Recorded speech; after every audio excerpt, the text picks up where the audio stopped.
Ka sorkar jala hagasing thodin jong katayau kalashem me karai ban sha ban pleno ya baro kija kamani blai hagajala nado ka khatsau tarik mentau benai dak ba burenti yakikendon ban penjengai iwei na iwei pan bat kiwei de kikendon kene karai kalami na kajialang balalum do menteri rangba kajala ukwanrat ke sangma bat kinayalam sangnyam kablalong hayojana bhavan secretariat haganong ba shillong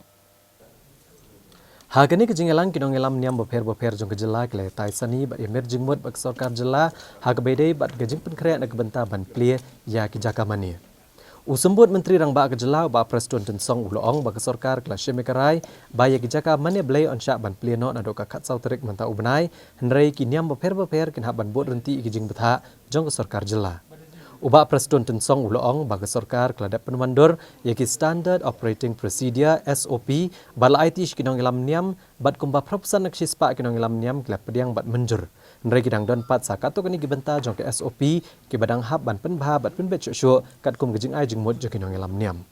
Uloong bahag kesin sajan aspen poy yaki SOP syabarok kinong ilam niam hadien baladap ban penbet themai yaki kato kani teliki kendon.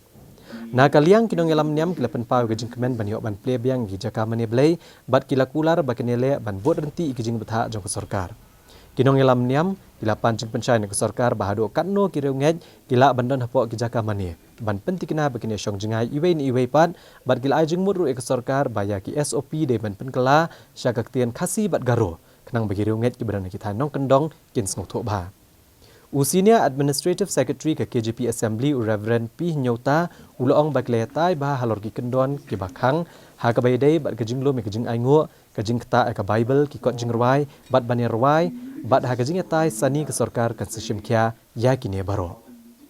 That from 14 of this month reopening of worshipping place will start from 14 of this month. Why we said that? It takes a lot of time for the religious leaders to go down up to the grassroots. They need to also make the believers, the followers, convinced. And not only that, they have to also understand the SOP has to be in place, and it has to be also not only in place, they have to also adhere to in totality. So state government also can come up with some SOP, and other suggestion was that if we can get some guidelines, how many people can be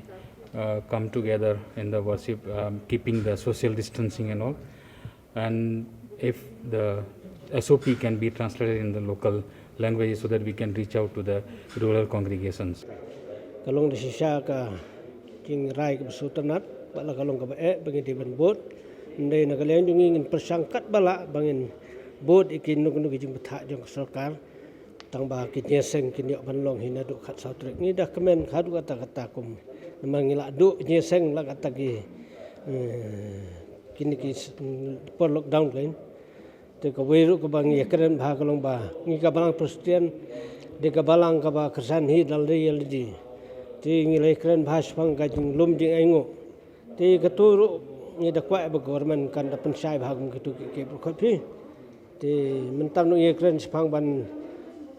spang ka kot ba spang kot jurwai ka tradition yung kham kot ba kham jurwai tu kum no ka tu je seng kan long ti kitu ka government la ti carry kitu ting dokumen si ka de khum disibun